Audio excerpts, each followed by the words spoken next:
Let the word go forth from this time and place to friend and foe alike.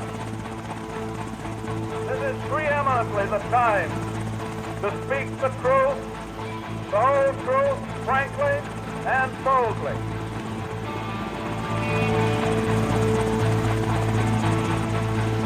History doesn't have to be boring, buttoned up, or inaccessible. And it certainly didn't end in 1945. It belongs to all of us, and we share and add to it every day.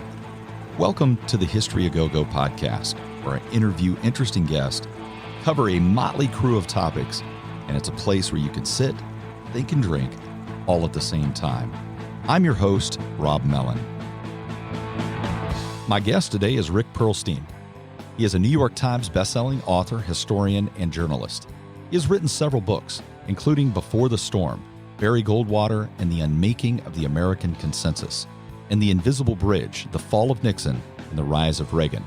His 2008 book, Nixonland, was universally lauded as a political masterpiece. Jeffrey Toobin said, Nixonland is a grand historical epic.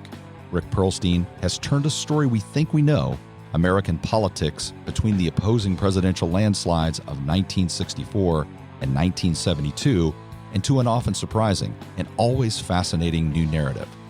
He has spent 2 decades tracing the rising tide of conservatives in modern American politics. His recently released book, Reaganland, America's Right Turn, 1976 to 1980, describes fundamentalist preachers, secretive New Right organizers, with the help of state-of-the-art technologies, facilitating Ronald Reagan's rise to power, which will be our topic of discussion today.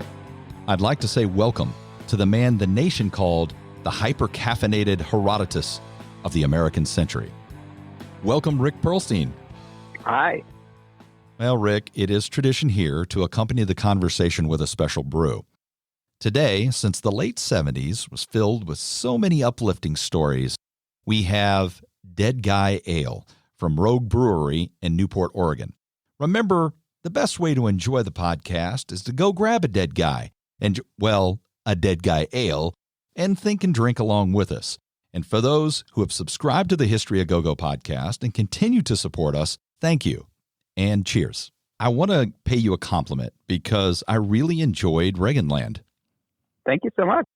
It's amazing and often overlooked how many things actually happen between 1976 and 1980. Your book expertly works its way through the cultural changes, political battles, and the moral crusades that occur. But we'll get to the turn America takes to the right in a bit. But let's begin where your book begins in the election of 1976. So emerging from Watergate, what goes wrong for the incumbent, Gerald Ford, who had never been elected to be president in the first place? How close does Ronald Reagan come to getting the Republican nomination? And how did the miracle of Jimmy Carter even happen at all? The Miracle of Jimmy Carter, that was actually the title of a book that came out in 1976. It was from a Christian publisher. And to answer your first question, your last question first, it bespoke the entire theme of Jimmy Carter's campaign, where he came from, what he was about. He was about redeeming a nation. It wasn't just Watergate that taught Americans for the first time, or at least for the first time in generations, that their presidents could be crooks. It was also America losing its first war in Vietnam, and not just losing the war, but delivering this moral stain onto the soul of the nation, this belief that somehow the nation that liberated the world from Hitler had forfeited its moral greatness. And also, along with that, the sense that America had foregone its economic dominance. It almost seemed, if you were of that sort of mind, that America had lost God's grace. And the way Jimmy Carter fits into this is that he campaigned as someone who had no connection to Washington. His biggest applause line was that he wasn't a lawyer, that he wasn't from Washington, that he was going to kind of be a cleansing wind that was going to clean up America. There was a poster that you could buy at the 1976 Democratic Convention. If you get the hardcover of the book, you can see a reproduction of it, in which Jimmy Carter has a big beard. He looks like, Jesus Christ. And it says, JC can save America. And that was really what he ran on. I will not lie to you. I will not take us further down the road to degradation. And it was an enormously compelling message. It brought him from a literal asterisk, the joke was Jimmy Who, to the Democratic nomination from nowhere. I remember when I announced for president in December of 1974, there was a major headline on the editorial page of the Atlanta Constitution that said Jimmy Carter is running for what? And the what was about this today.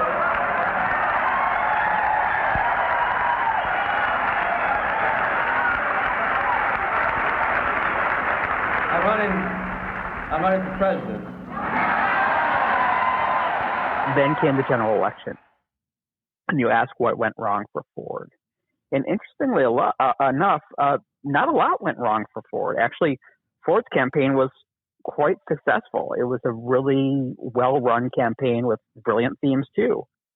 Ironically enough, it was pretty much the same theme that Jimmy Carter ran on, that this was this kind of normal, ordinary guy who, in his short period in the presidency that he inherited from Richard Nixon, had, did a lot to return America to normalcy.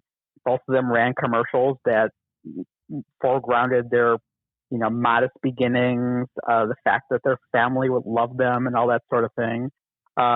He had a campaign song called I'm Feeling Good About America.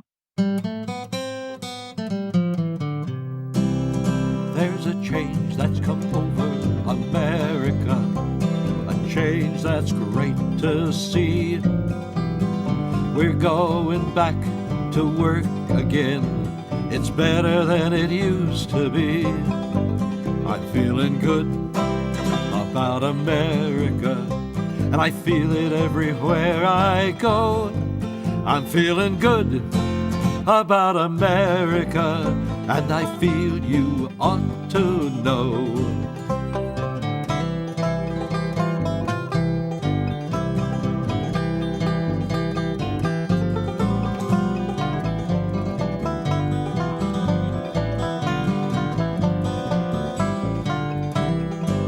I'm feeling good about America.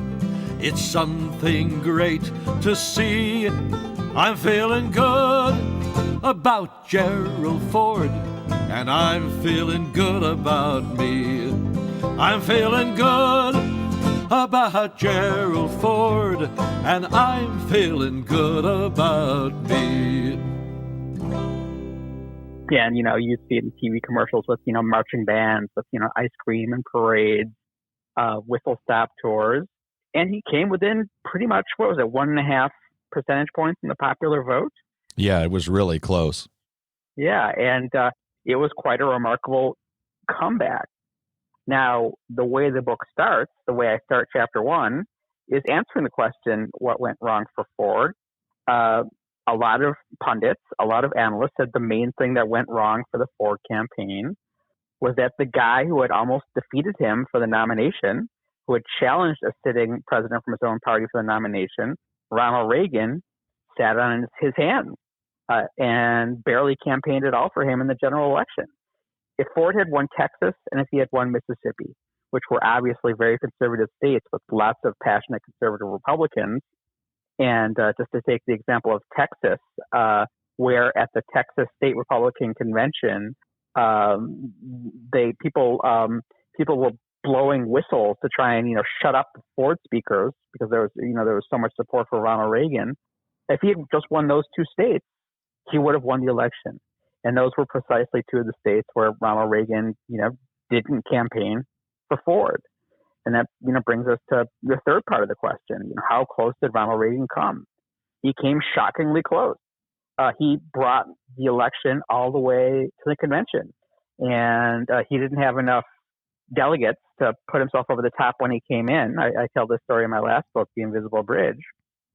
So he tried to force a rule change that would have unbound delegates ironically enough, the same rules changed that Ted Kennedy tried in 1980. If the winds had blown from a different direction with a different force, just the right movement, he could have pulled it out. And of course, one of the great dramas of the convention was after Gerald Ford gave his acceptance speech, he made the ill-advised decision to call Ronald Reagan to the podium. There are cynics who say that a party platform is something that no one bothers to read and it doesn't very often amount to much. Whether it is different this time than it has ever been before, I believe the Republican Party has a platform that is a banner of bold, unmistakable colors with no pale pastel shades.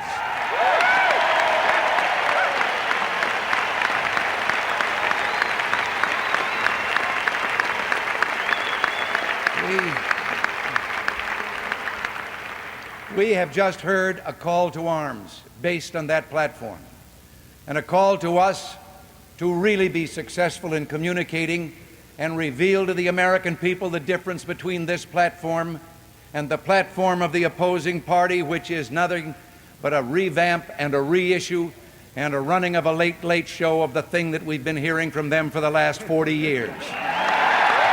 Ronald Reagan brought the house down, much more than bland, boring, Midwestern Grand Rapids Gerald Ford did. I saw letter after letter at the Reagan Library of people begging Ronald Reagan to run as a third-party candidate. So, you put that all together and you get a new Democratic president at a time in which the Republican Party really does seem to be in retreat. You remember the 1974 election,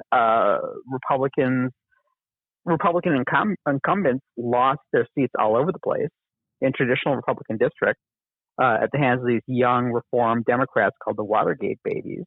The House was over 2-1 Democrat, and Jimmy Carter comes into office, and no one seems to really notice that his popular mandate barely exists. So we're really at a potential hinge moment in American electoral politics. The media doesn't really seem to notice what's going on, beneath the surface. They just see the kind of iceberg at the top. And that's where my story begins. Yeah, and that's what I really enjoyed about it, because it does talk about how there are groups mobilizing right away. And you talk about how... I said right, but I mean correct, but also right. Yeah, right.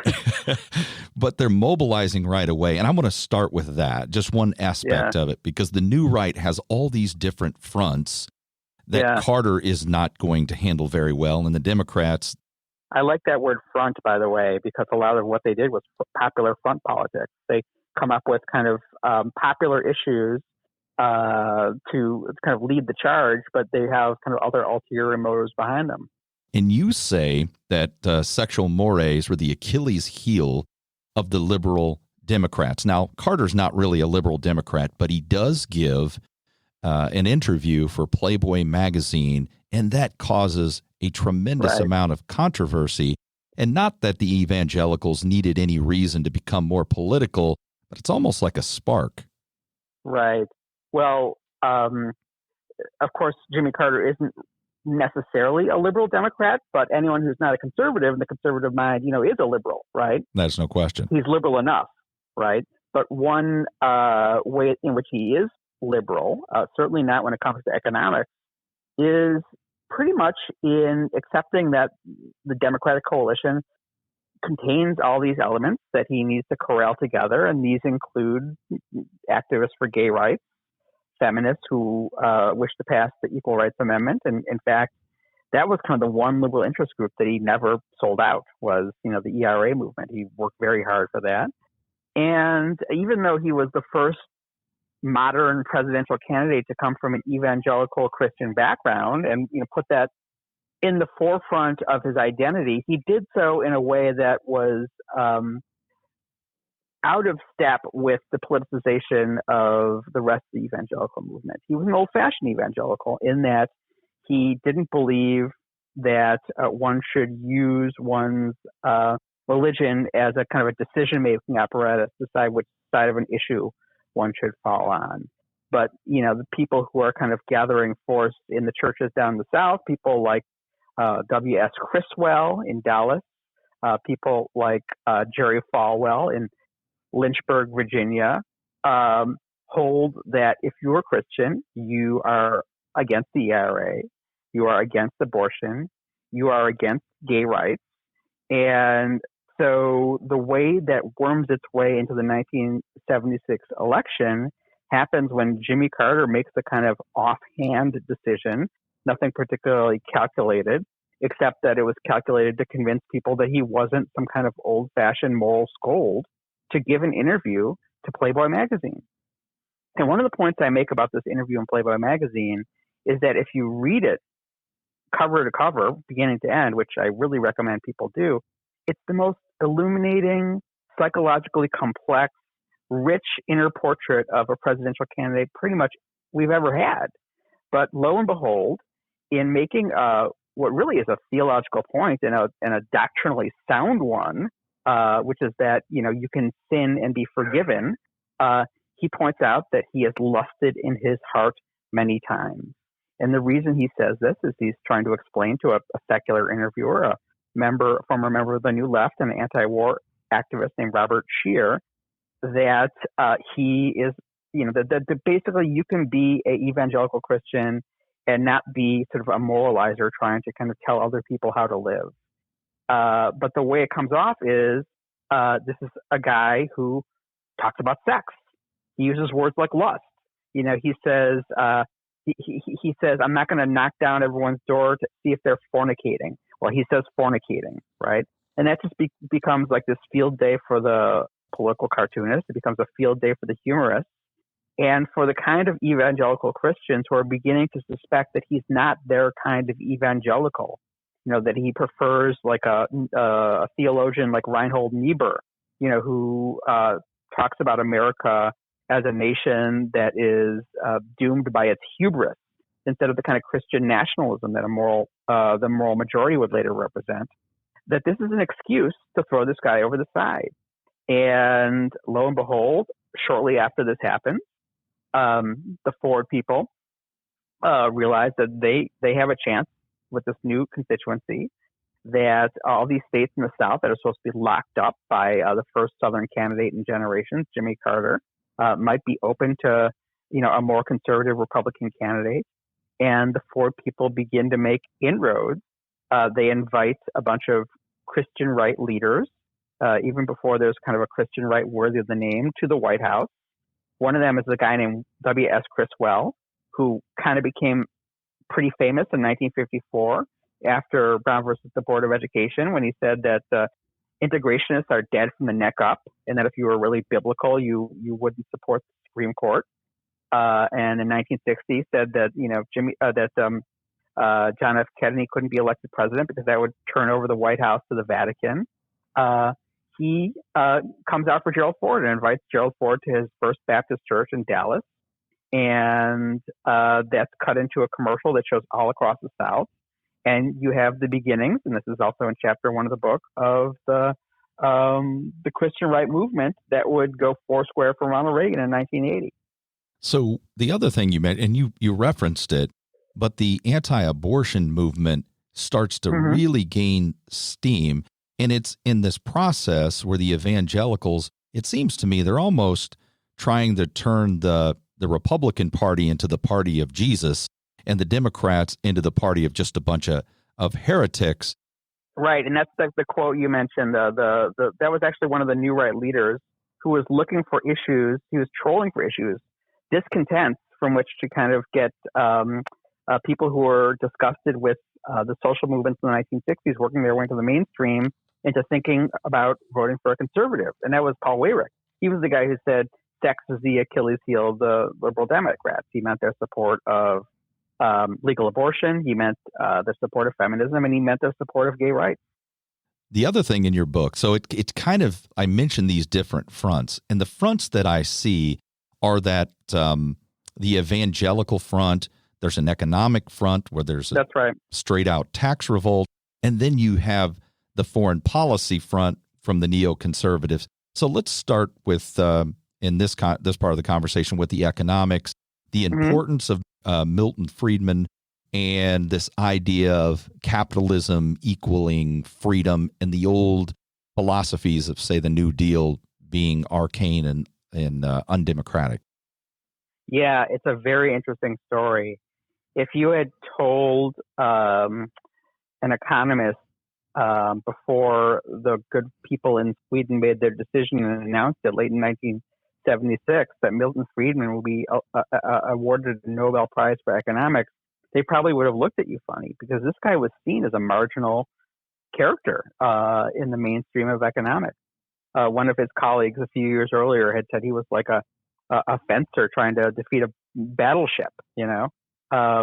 His idea that the Great Depression was caused by government action instead of government inaction was completely opposed to the mainstream of the profession at the time. And the fact that he won the Nobel Prize in 1976 was a shocker. And it was one of these, kind of shards from the iceberg beneath the surface kind of bursting forth. And it was another harbinger of things to come. And the only reason it was possible was because the dominant, completely hegemonic understanding of the economics profession about how modern macroeconomics works had been completely set on its ear by this unprecedented phenomenon of stagflation. Stagflation meaning a portmanteau word that combines stagnation and inflation.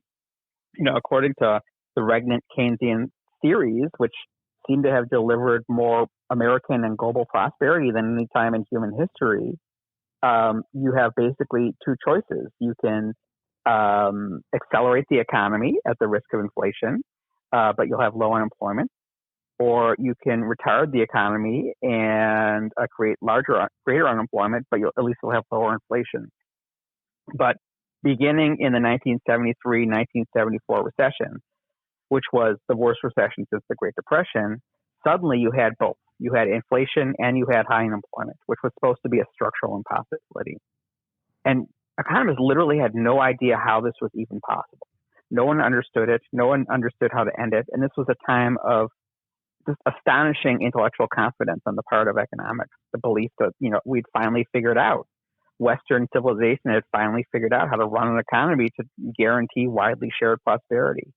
And when that kind of confusion was greeted at the same time as falling corporate profits, both of which ultimately caused by these nations in the third world, like Saudi Arabia, and Libya, deciding that they're going to hold back oil production in order to control world prices, and causing, enormous skyrocketing of a commodity, oil, that no one even really thought of as the hidden variable that was, made this entire system go.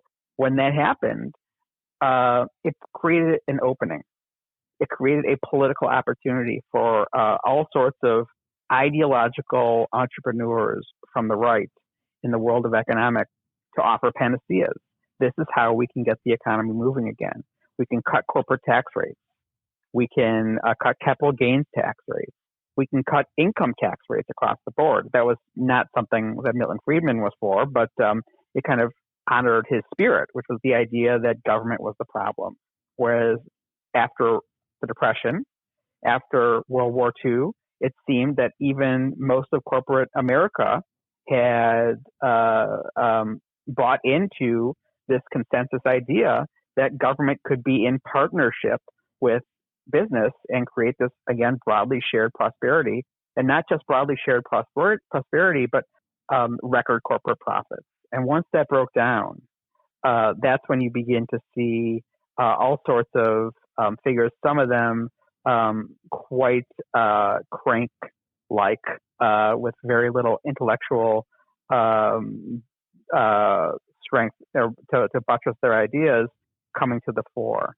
And once that happens, the traditional Democratic Party solution to how you win an election, which is basically, voting the middle class and people who want to enter the middle class goodies from the Treasury, things like public works jobs, things like unemployment insurance, all new things all the time, things like Medicare, things like building the interstates, building the suburbs.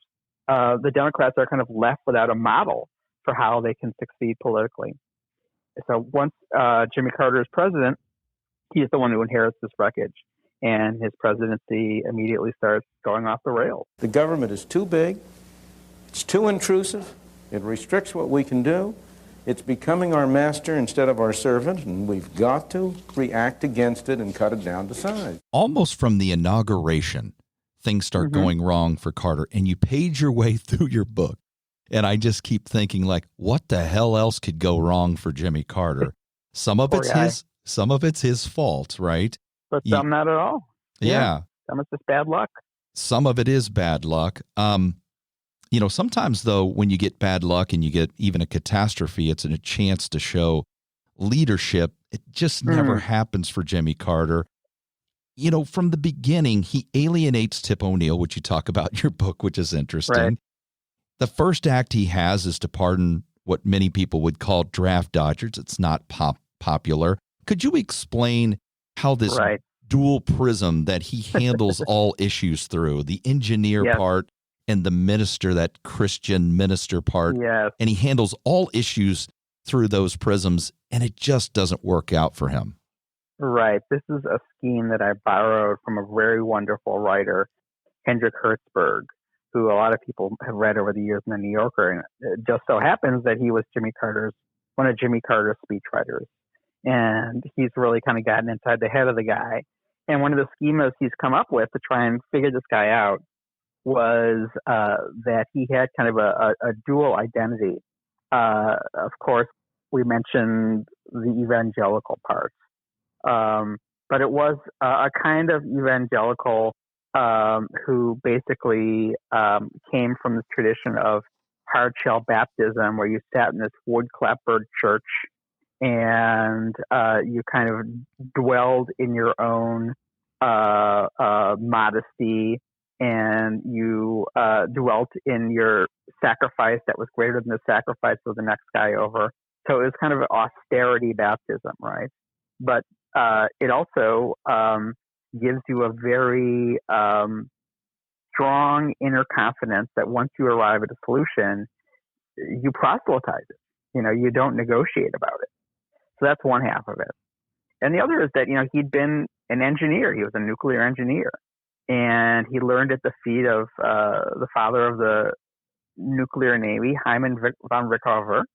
And he kind of thought of society as kind of like a machine, government as a machine. And he was going to kind of figure out where the valves were and where the circuits were. And once he figured out what was wrong, he was going to come up with a solution on his own. And then he was going to announce the solution, and he was going to implement the solution. Now, both these identities are very different from the traditional politician, who understands that in order to get anything done in a democratic system, you need to work on getting buy-in from all the constituencies, from all the stakeholders.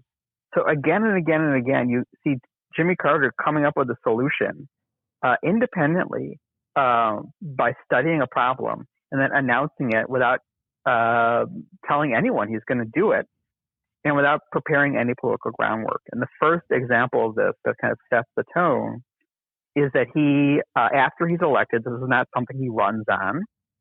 He studies the annual report of the Army Corps of Engineers and the hundreds of dams and water projects that they superintend, and he decides that 50 or 60 of them are just not economically rational.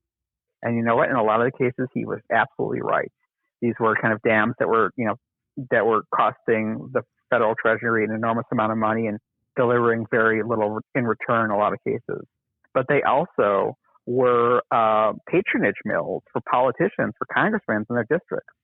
So when he unilaterally, without even talking to his own interior secretary, who learns about it when his plane lands in the tarmac at a governor's conference, and people are practically assaulting him, asking why the Carter administration is destroying their political careers. When Jimmy Carter decides this and publishes a hit list of 50 water projects, he immediately is telling the Democratic caucus in the House of Representatives that they can't count on him for their political future.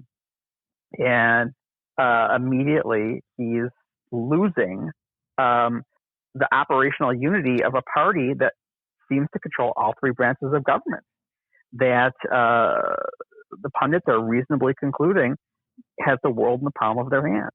And immediately he's kind of draining away that kind of political capital. And he does it again and again and again. A few months later, he announces his energy program. Energy is another thing that he kind of figured out after he won the presidency was a huge problem.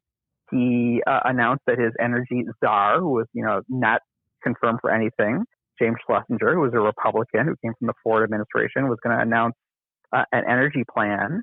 And he didn't check with anyone first. He just announced it. We must face the fact that the energy shortage is permanent. There is no way we can solve it quickly. But if we all cooperate and make modest sacrifices, if we learn to live thriftily and remember the importance of helping our neighbors, then we can find ways to adjust and to make our society more efficient and our own lives more enjoyable and productive. Utility companies must promote conservation and not consumption.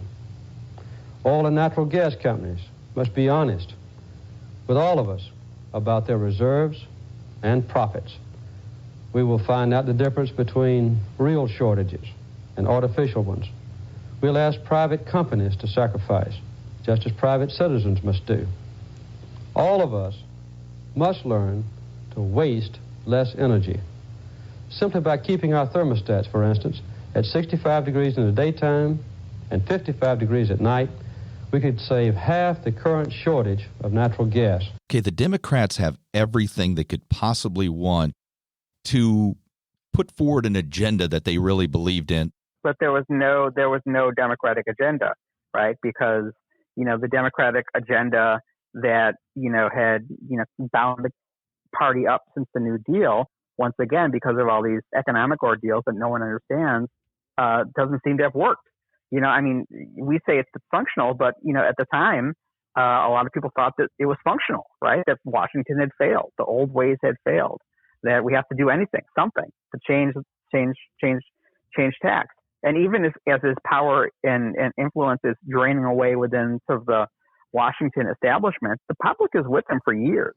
He's getting pretty good approval ratings, and he's doing it by running against Washington again and again and again. So let's turn our attention back to Ronald Reagan. There's a lot of things that are happening that's improving his chances. It doesn't necessarily have anything to do with what he's personally doing. So you mentioned, we've already talked about the anti-abortion groups and how they're mobilizing, and then the movement against the Equal Rights Amendment, which had pretty large support leading up to that. Somehow it turns into a discussion not about equal rights for women, but it detours into arguments about sex and homosexuality, and then maybe discuss how Phyllis Schlafly turns it into a focus on the family as if equal rights for women are not family friendly. Yes. One of my favorite quotes that I've been using in all these interviews is from Time magazine in 1976. So Time magazine famously, publishes an article in which they name a man of the year. And in 1976, they said that the man of the year was actually American women. And the reason they do this is because it seems like the feminist movement has, and here's a quote, matured beyond ideology to a new status of general and sometimes unconscious acceptance. So, the idea is there isn't even really a feminist movement anymore. It's one, right? And this is a theme that occurs over and over again in my book. This is the fourth in a series starting from the late 1950s, that whenever liberals feel like they've, achieved some sort of permanent change in American ideology, it's usually their hubris speaking, and they don't understand, the backlash that's simultaneously forming. And in this case, so the Equal Rights Amendment is something that was proposed, decades earlier, that was endorsed by both parties. In fact, it was endorsed by the Republicans in the 1940s for the Democrats, because really the only organized opposition to it was some forces in the labor movement who thought it would threaten kind of protective legislation that kept women from doing heavy lifting and that sort of thing. And then in 1972, basically the stars align and the Senate passes their part in this complex amendment process, and almost immediately afterwards, a number of states take on the next part of the job, which is ratifying it. And if 3/4 of the states ratify it, it becomes part of the Constitution. And by the time Jimmy Carter is inaugurated in 1977, because of this attitude Time magazine exemplifies, they only have is it 3 more states to go or 5 more states to go? 5 more states to go. And again, because now we have Democrats running Congress, Democrats running the White House, a pro-ERA Democrat to boot, it seems only a matter of time. And this subterranean movement of opposition, at least in the mainstream media, is almost invisible, and it shouldn't have been. In 1975, in both New York and New Jersey, there were ERA initiatives on the ballot, and they both fail, right? And what we're seeing is this kind of organized backlash, again, to the kind of social changes of the 1960s kind of working their way into the mainstream. And the way I describe this in the book is, even as Time magazine is saying this about, feminism maturing beyond ideology to a new status of general acceptance, Christian women are reading and buying therapeutic paperback books. And by buying, I mean in the millions. Some of these books are selling 2, 3, 4, 5 million copies that are informing them that the only route to happiness and satisfaction and also eternal life is submission to their husbands. ERA ends up in taking away the right of the wife to be supported by her husband and to have the right of to get credit in the stores based on her husband's earnings and all the rights of a wife. If you think about, the idea of someone like Amy Coney Barrett's ideology, where this woman who, does believe that, the Bible demands that women subsume themselves to their husbands, but also happens to be, on the verge of becoming a associate justice of the American Supreme Court, that ideology really comes from this world. And the leader is none other than Phyllis Schlafly, who I describe her strategy as a form of guerrilla warfare. That an insurgency campaign is most successful if it can sow kind of confusion, and the sense that that the powers that be cannot offer you security and safety. So the brilliance of Phyllis Schlafly is to come up with this banquet of fantastic things that will happen if the Equal Rights Amendment passed that seem like a world turned upside down. No more men's restrooms and women's restrooms. No more men's prisons or women's prisons. Gay people marrying people of the same sex. Maybe people being allowed to, marry animals in one kind of, popular story that becomes quite popular on the anti-feminist right. And every time one of these votes is about to happen in a state like North Carolina or Florida or Phyllis Schlafly's own state, Illinois, which was the only northern state which hadn't ratified the ERA to that point, her minions would just descend on the state capitol. And they would do it with things like they would deliver freshly baked bread, to the male legislatures. They would, hold mass rallies, which a minister would be wearing a monkey suit and says, and say, don't monkey with the Constitution, and would create these kind of brilliant coup de théâtre, political theater, to convince people that in a world, kind of in which everything seemed up in the air, the Equal Rights Amendment would only create more confusion, would create more chaos. And these cadres of activists were the women who were reading these books, who were absolutely convinced that the best possible deal they could negotiate in society was to have a husband to protect them. And one of the reasons this was so effective with so many women was that the women who were running the pro-ERA movement, they had very satisfying jobs. They were lawyers, they were foundation executives, they were college professors. But for working class women, if they were thrown onto the job market, they would be the ones, who would be doing the most, kind of degrading and humiliating work.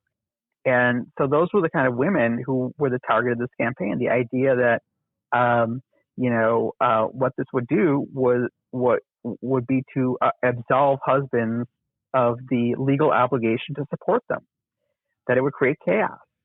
That classic right-wing theme that just around the corner is this future that the liberals are on the verge of ushering in which all that's solid melts into air.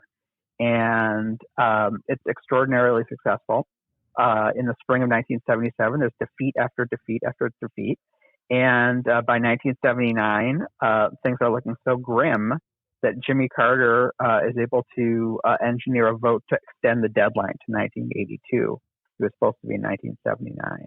And again, one of these things that the kind of the establishment media just didn't see coming. It was the part of the iceberg that was, 7/8 below the surface. If the 1960s are a philosophical civil war, I was thinking of all these different, and I used the term front before, but all of these different fronts, the NRA, the Phyllis Schlafly group, the abortion groups, all these different fronts, it's now become a philosophical guerrilla war, and you use that term anyway.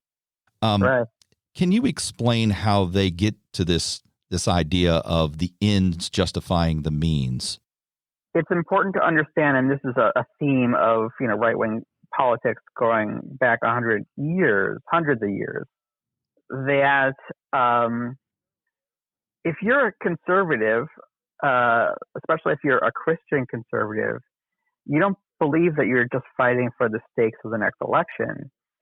You believe that you're fighting for the stakes of the survival of civilization itself, or you're fighting for even more cosmic stakes, the fate of the planet, of whether Jesus will return in glory or not.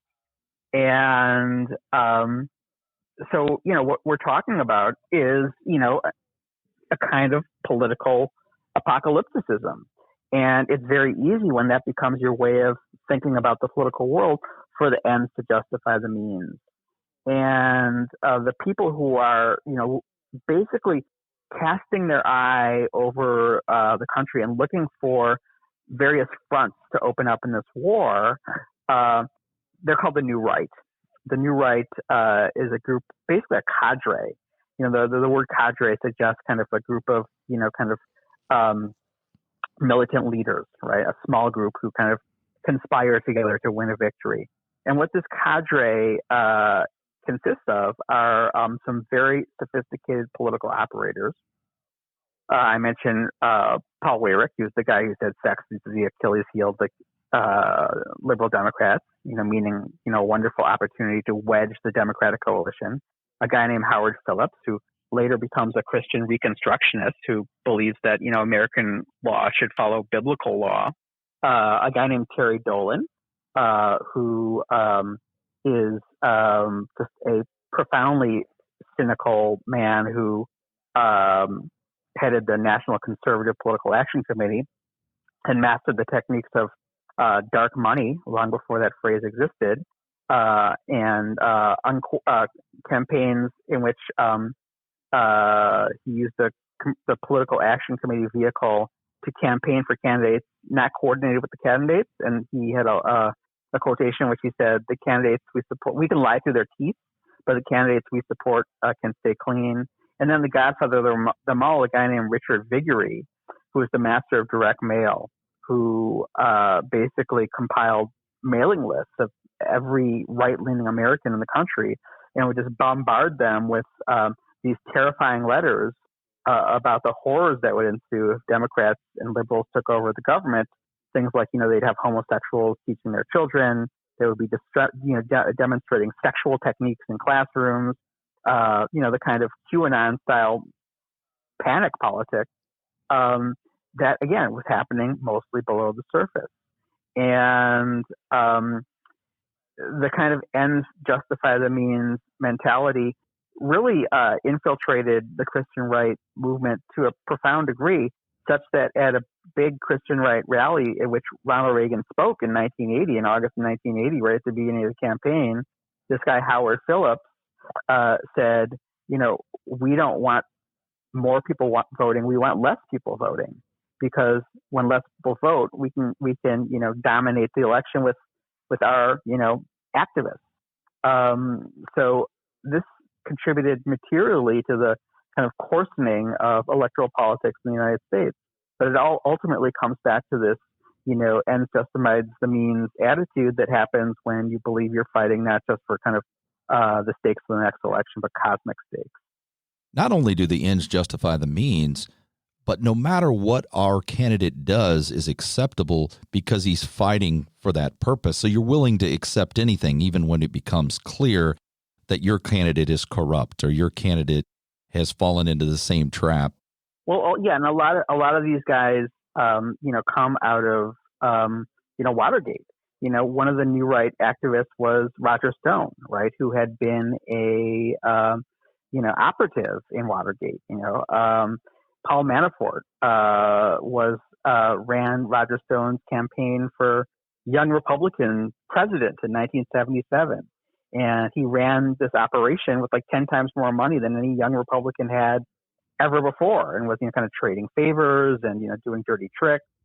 And there was a lot of panic on the part of the establishment of the Republican Party that these guys were taking over, that the lunatics were running the asylum, and it was really ugly business. And a lot of these people just had terrible, atrocious records. Lee Atwater, famous. And the thing is, that's where Ronald Reagan comes in, because you have this movement that's kind of full of this kind of dark, feral energies.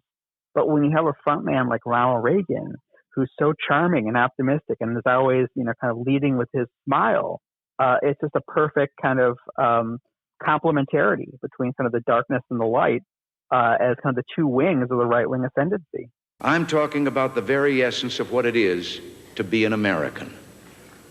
We're different. We have always been different. We have created, with God's help and our sweat and pain and work, we've created something that never before has existed on the face of the earth. A nation where the vast majority of people are free from material want, free to worship and think in their own way. The immigrants who have come to this country in our own time, and those who came earlier and today we look upon as our parents or our grandparents or great-great-grandparents. They brought us a gift of work and a gift of faith. And what they produced through work was always there to be used for charitable and brotherly works of faith. All we have, all we've ever built, all the hopes and dreams that we want to come to pass, all this is dependent on education in freedom. And so a more basic answer to the question I asked is, what is it that America really wants? It's to grow, to learn, to develop our talents in freedom. Freedom is the only true possession that Americans have. A signer of the Declaration of Independence said it isn't important that we leave wealth to our children. It is important that we leave them liberty. Absolutely perfect, because every room that Ronald Reagan walks in becomes lighter. And if you have those types of politics... Even if he's saying very dark things. Even if he's saying very dark things. Another thing I really enjoyed about your book, kind of to get us away from that, it's depressing to talk about, Rick, what we just talked about. So the pop culture... I can't wait to hear the optimistic part. Okay. Well, we're in that time period, like I said. Every chapter, I'm like, what could go wrong next? But the pop culture references I enjoyed. Yes, that's very fun. It is fun, but it also gives like an insight into where the culture is really at if you pay attention. Yeah, that's right. Could you describe what the popularity of a movie like Star Wars... Right, what does that mean? Yeah, what does that mean? Yeah, I mean, I really learned to love studying, movie history and Hollywood history when I wrote my first book about Reagan, Invisible Bridge. And the thing about Hollywood is, ever since, the movie industry begins, in the early 20th century, what you have is this industry that's trying to kind of do what industries try to do, which is to kind of create a business model to achieve kind of steady profits based on the most fickle, mercurial thing in the world, which is human taste, right? And if you look at the history of Hollywood, what you're looking at is this history of these attempts to try and capture lightning in a bottle and make this kind of mercurial taste predictable. And the first way they do it is they invent the star system, right? They invent these characters they call stars, who from movie to movie are basically playing the same kind of person, like a Rock Hudson or a Cary Grant, or a Clara Bow, for an early generation, or a Charlie Chaplin, or you basically know that if you go to a Marx Brothers movie, it's going to be basically the same thing. So they're trying to standardize the process, and it's working pretty well. And then along comes TV, it's up everything, and not only that, but the Justice Department, in a series of antitrust actions in the 1940s, they break up the vertical monopoly that the studios had. They own their own theaters, so they're basically guaranteed, a distribution channel. They're kind of like, the Amazon of the 1930s and the 1940s. That's the studio system. It's really a machine, and it's a very effective machine. With TV and with the breaking up of the studio system, they have to figure out a way to get people excited about going to the movies again. And in the 1960s and the 1970s, they try something absolutely crazy. They try to make art. They shovel money to these brilliant, creative young directors, the Martin Scorseses and the Francis Ford Coppolas and the Michael Ciminos, and they say, "How dare they?" Here's a lot of money. Make a great movie, and you get these really wonderful, rich, adult, artistic movies like The Godfather, or One Flew Over the Cuckoo's Nest. Or Last Tango in Paris. And they're frequently very dark, very morally ambiguous. They're not for children, but they do really well. I mean, if you look at how much money a movie like Taxi Driver made, which is just darker than any movie except for, maybe a horror movie, you can't believe it. But this too shall pass. And, lo and behold, in 1975, this kind of cheap thriller, opens up in thousands of shopping malls and becomes a huge hit. It's Jaws, and they come up with the idea of the summer blockbuster. If we can only come up with that basically Jaws wasn't really for children, but the subsequent ones are really movies for children. And along comes one of these hot, young, brilliant artistic directors, George Lucas, who has a surprise hit in 1975 with a movie that harkens back to 1950s nostalgia. It's called American Graffiti. And what he realized is this kind of youthful, buoyant, optimistic energy is something really people want to experience in this very dark time. And who does that sound like, right? And lo and behold, he also realizes that there basically is no one making movies for children anymore, in which, kind of the good guys are the good guys and the bad guys are the bad guys. So he literally says that I'm going to make a movie that's going to be like a Disney movie, like one of the old-fashioned Disney movies. And when it comes forth is Star Wars. And it's like the biggest blockbuster Hollywood has ever seen. And from that time forward, they're just trying to, capture that sort of lightning in a bottle. And, the next year, the big hit is Superman with Christopher Reeve. And that's almost explicitly a critique of the 1970s, grown-up cinema of moral ambiguity. As I point out in the book, Superman, right? So Jor-El, comes from his destroyed planet, and he's raised in this Norman Rockwell town. And I think it's like in 1948 or something like that, he's called by his dad to go to the Fortress of Solitude. So he basically misses the 60s. And he comes back in the 70s. And he comes back with his pre-1960s values. He misses the 60s. He misses the 60s. And I say that Superman's real superpower is nostalgia. When he first says, when Lois Lane says, "What are you fighting for?" And he says, "I'm fighting, what are you here for?" And he says, I'm here to fight for truth, justice, and the American way. That was a laugh line, right? Because everyone knew that there was no truth, justice, and the American way. This was, old-fashioned square nonsense.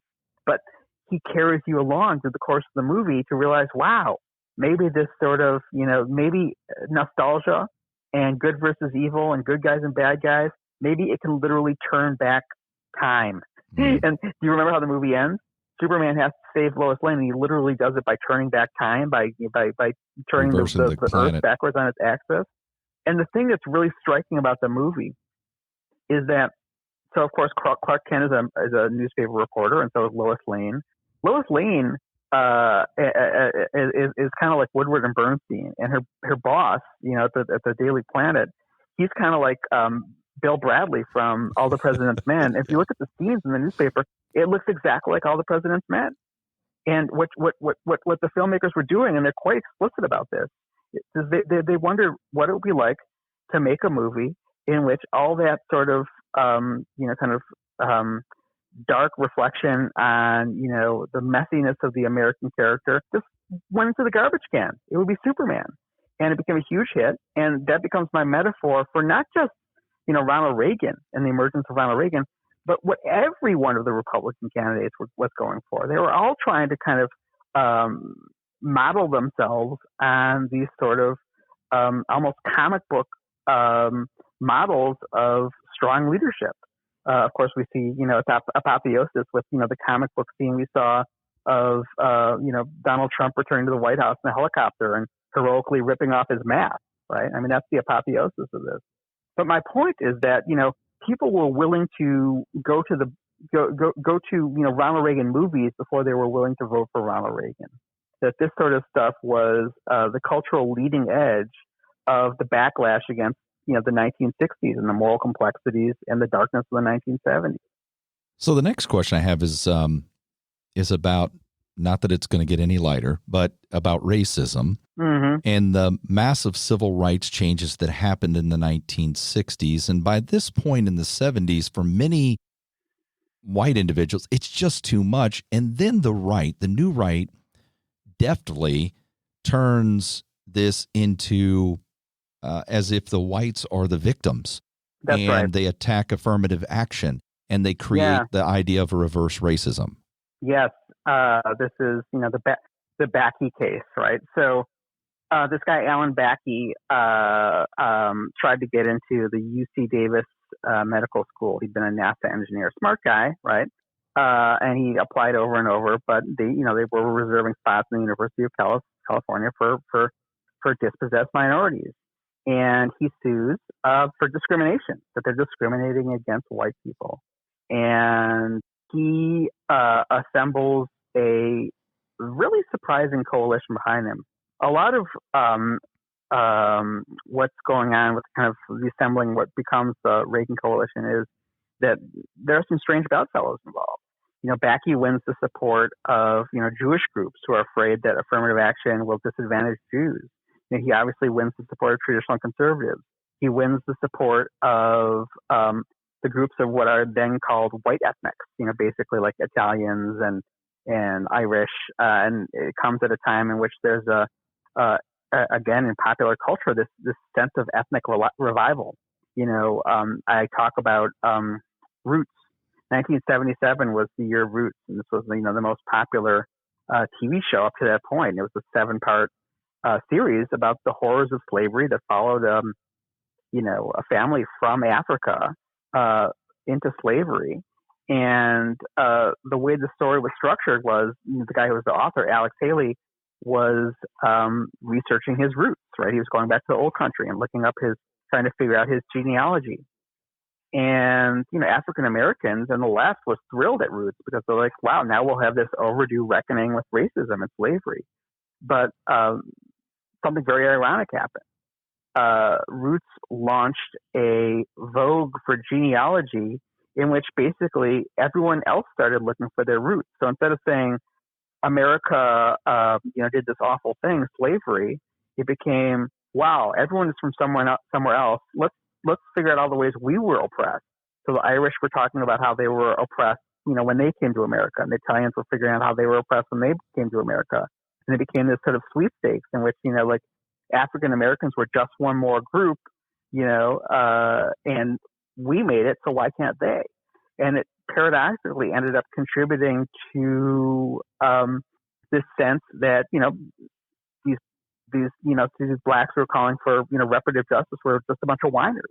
And this comes almost exactly at the same time as the Supreme Court is deciding the Bakke case. And, a Jewish group, who used to, be in harness with the civil rights movement are now, doing battle with the civil rights movement. And of course, every political strategist knows that if you can, kind of wedge the other coalition, you're advantaging your own side. And, this is another dilemma that Jimmy Carter basically inherits through, bad timing, that, the two, sort of foundations of the Democratic coalition, labor and African Americans, are suddenly, at loggerheads with each other. The labor part of this is basically affirmative action is becoming kind of official corporate policy. This idea that we have to kind of more fairly divide the pie at the same time, and this gets back to the stagflation thing, that the pie is getting smaller. So this is in my last book, Invisible Bridge, but there was one of the the landmark affirmative action cases for seniority systems and unions.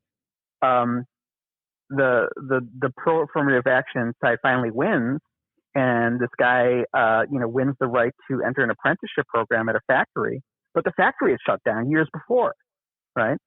So it's a real sort of tragedy. There's less to share, and with that sort of kind of economic ordeal accompanying, the ongoing march of civil rights, again, another 60s revolution making its way into the mainstream, the result is just, kind of anger and resentment and more rocket fuel for the conservative coalition.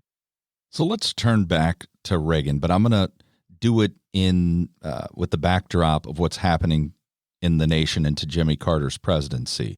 The value of the dollar is in decline. Dow Jones has a 2-year low.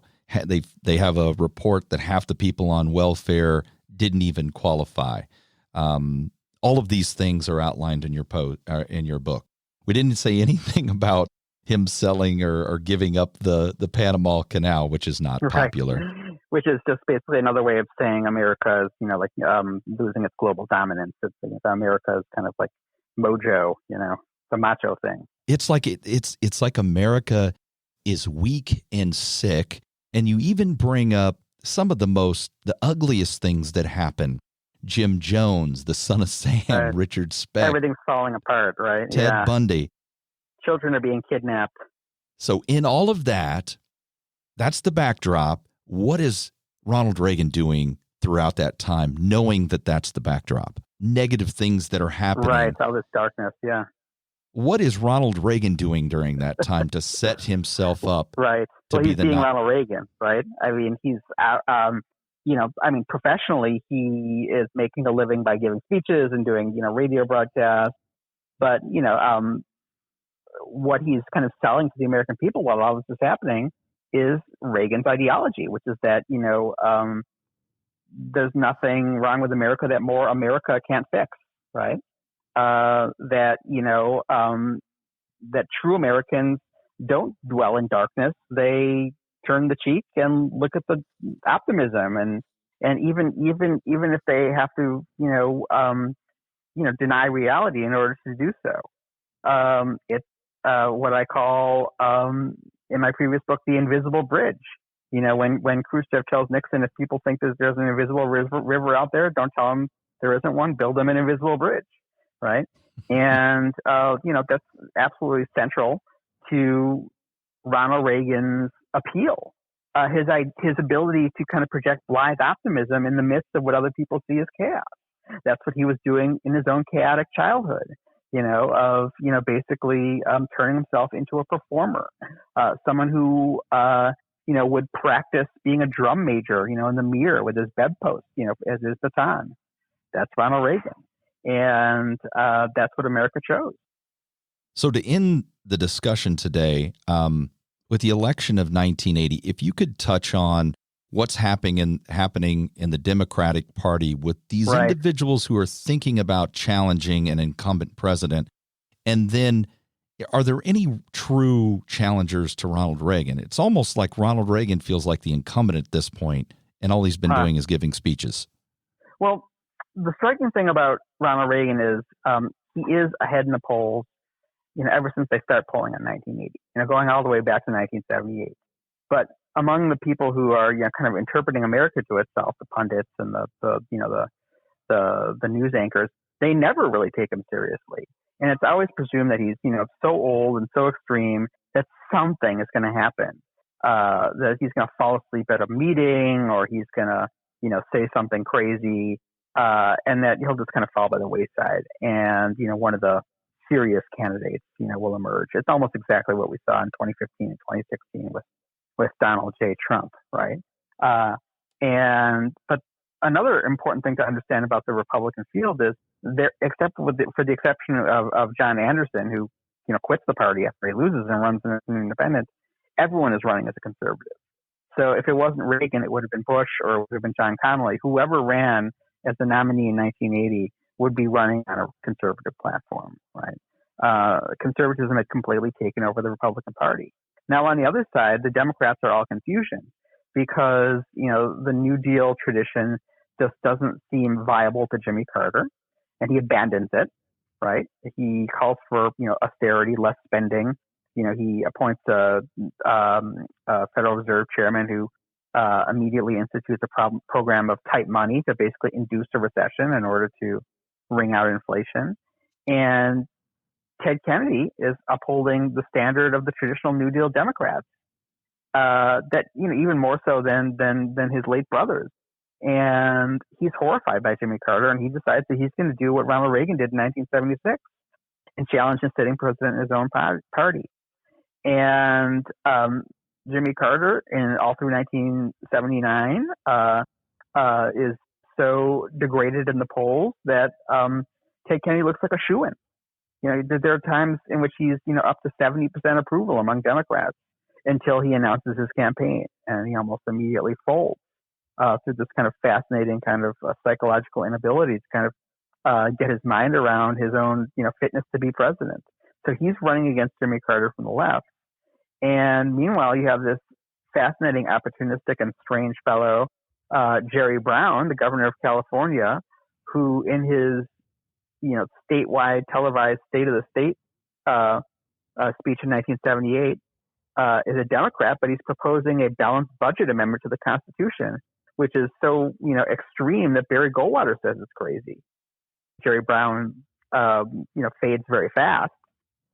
Very crazy story of one of the reasons he does so poorly is because in 1978 the Republicans managed to nominate and elect a lieutenant governor who's a Reaganite. He also happens to be a pop music producer who becomes acting governor. So whenever Jerry Brown is out of town campaigning, he's doing things like appointing judges and passing laws, right? So Jerry Brown is out. But Ted Kennedy keeps on fighting all the way to the convention. And when he loses, he runs a platform fight in which he is forcing floor fights on live TV in which Democrats have to vote on platform planks that are exactly the opposite of what Jimmy Carter is for. I have listened to young workers out of work, to students without the tuition for college, and to families without the chance to own a home. I have seen the closed factories and the stalled assembly lines of Anderson, Indiana, and Southgate, California. And I have seen too many, far too many, idle men and women desperate to work. I have seen too many, far too many, working families desperate to protect the value of their wages from the ravages of inflation. Yet I have also sensed a yearning for new hope among the people in every state where I have been. And I have felt it in their handshakes, I saw it in their faces, and I shall never forget the mothers who carry children to our rallies. I shall always remember the elderly who have lived in an America of high purpose and who believe that it can all happen again. Tonight, in their name, I have come here to speak for them, and for their sake, I ask you to stand with them. On their behalf, I ask you to restate and reaffirm the timeless truth of our party. Jimmy Carter goes into the general election with a profoundly divided Democratic Party behind him. So the last question I have, we don't have to go into the details of the Iranian hostage situation. But of course, it's amazing we got through an hour without it. It's a background to the whole thing. Yeah. I had a lot of stuff I wanted to ask you. Oh, well, it's a long book. It is. But just a simple question. Would the freeing of the hostages before the election, would that have been enough to save Carter's presidency? Or all that litany of things that we had talked about before was just too much of a burden? Well, the fascinating thing about it is when the Reagan strategists came up with their campaign plan, they were terrified that Jimmy Carter would be able to free the hostages and run away with the election. That was their biggest fear. And they set up an enormous operation, actually a global operation, of spies to monitor whatever Jimmy Carter was trying to do to free them, and then back home, an operation to basically get into the heads of the media to convince them that Jimmy Carter was so desperate to be reelected, which he wasn't, by the way. Whenever his aides wanted to talk to him about working on his election for 1980, he would turn away and do something else. But that Jimmy Carter was such a power-hungry fiend that he would do anything to release these hostages, even sell out the interests of the United States. And they were so successful that you began to see reporters, asking Jimmy Carter, "Are you such a power-hungry fiend that you would do anything to release the hostages?" And Jimmy Carter was, completely agog at this, accusation, but it worked. And this was called the October Surprise Project. I even, unearthed the speech that George Bush was supposed to give if Jimmy Carter managed to free the hostages. And it was basically the content of the speech was Jimmy Carter is desperate and he'll do anything to win, and he's just sold out the United States, and he's going to cause another Vietnam War, right? And I think that if Jimmy Carter had managed to free the hostages, I think that might have been the response. There might have been a backlash. Yay, the hostages are back, but did he sell the farm in order to get there? And this, again, to take it full circle, shows the kind of cunning, kind of ends justifies the means sophistication of the right. That, I think, was their kind of most lasting contribution in 1980 to the kind of politics we see now. Thank you very much, Rick. I really enjoyed it. I look forward to it. Thanks. I'd like to say thank you once again to the hyper-caffeinated Herodotus of the American century, Rick Perlstein. And if you would like to purchase his book, Reaganland, and it's excellent, by the way, just click on the link in the description below. The featured brew today was Dead Guy Ale from the Rogue Brewery of Newport, Oregon. I want to encourage all the listeners to become members of the Historical Society of Quincy and Adams County. Now, there's several great benefits to being a member, and one of those is the quarterly magazine, The Governor's Post. It's got great stories, histories, and news about their upcoming events. Just go to hsqac.org for more information. Remember, just subscribe to the podcast. That's the way you can gain access to new episodes immediately when they are released. Like our Facebook page and leave us a comment or suggestion. And thank you to the growing list of listeners, which make the podcast possible. If you like the show, please share it with a friend. There are new shows every single week and new guests and interesting topics, and they're on the way. And join us again next time when we talk, think, and drink on History A Go-Go. I have been blessed as only a few people ever have to help shape the destiny of this nation. In that effort, I've had your faithful support. In some ways, I've been the most fortunate of all presidents.